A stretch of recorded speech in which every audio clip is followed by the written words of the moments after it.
सुखलू काहे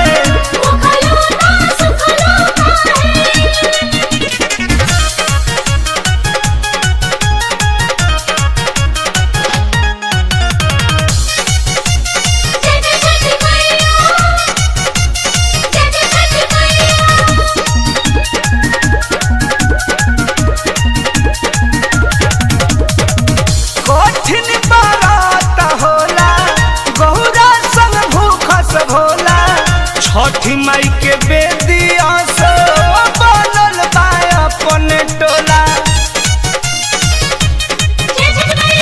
कठिन बारात होला गौरा संग भूखस भोला। छठी माई के बेदिया से बनल बा अपन टोला।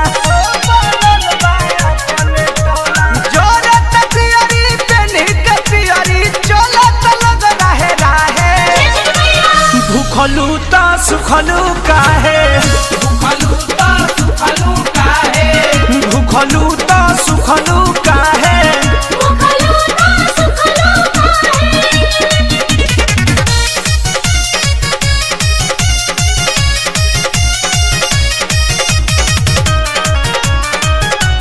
जय छठी माँ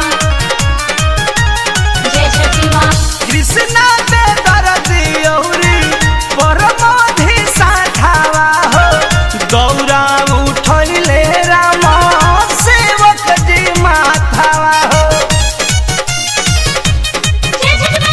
कृष्णा दे दरदी औरी पिंटू प्रेमी साधावा हो गौरा उठौले सुजीत अपने नु माथावा हो। अपने नु माथावा हो पेन्हिल न साड़ी मैरे डिबारी उठलू न के करा डाहे। भूखलू ता सुखलू काहे भूखलू ता सुखलू काहे भूखलू ता सुखलू काहे भूखलू ता सुखलू काहे। जय छठी माँ। फौजी भइल जतयर घके बेरा सेवा सरी फले आई दिन केरा।